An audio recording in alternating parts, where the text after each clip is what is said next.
You're in a room full of people you genuinely love, and you feel totally alone. Wait, that sounds depressing. Let me rephrase. You're there, but you're not really there. You're running a program, laughing when you're supposed to, nodding when you're supposed to, saying the safe thing. Then you go home, close the door, and suddenly, nothing. Not sad, not happy, just buffering. Why does a good day leave you feeling like a ghost in your own living room?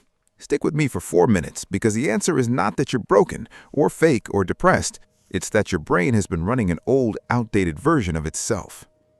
You know this feeling because you live it, replaying conversations. You talk too much. They don't like you.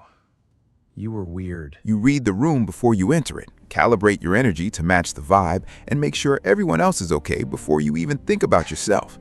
And none of that feels like a choice anymore. It just feels like you. But hold on, if that is you, who's the person you are when you get home?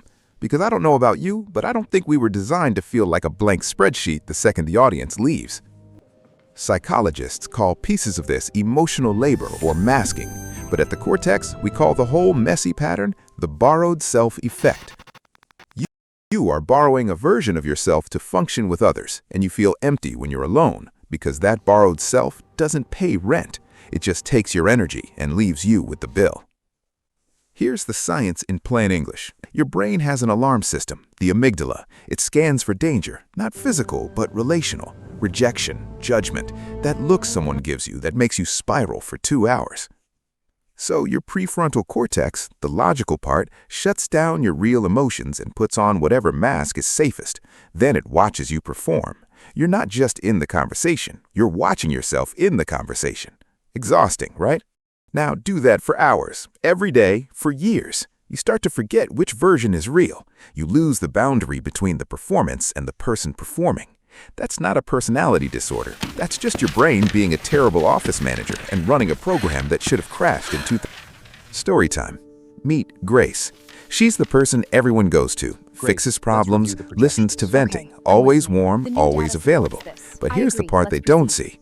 Every time she walks into a meeting, she scans the room and morphs into whoever she needs to be. Calm for the stressed one, animated for the excited one, a rock for the struggling one. Then Grace gets in her car and sits in the driveway for 15 minutes, not crying, just buffering. Because she left herself in the conference room and drove home in an empty shell. Grace is not fake, she's just renting out her personality and forgetting to collect it back. Now, here's the twist that'll make your brain short-circuit.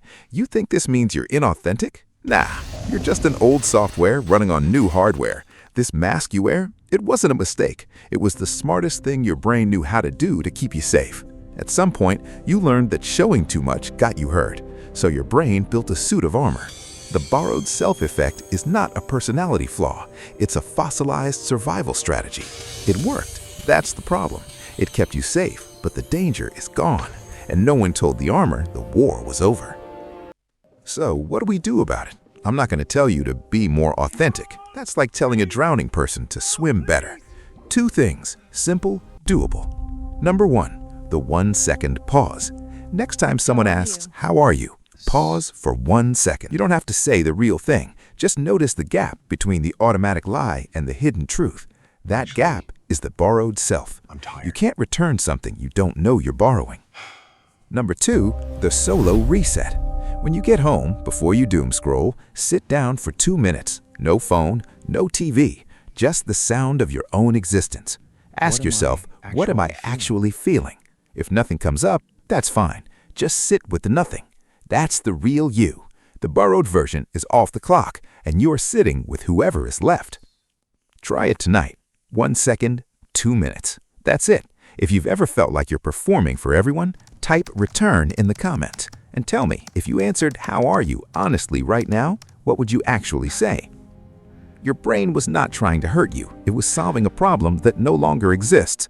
The borrowed self effect was a loan your brain took out to get you through a rough time. The loan is paid off. Stop borrowing. Start being. I'm the Cortex. See you inside the next brain book.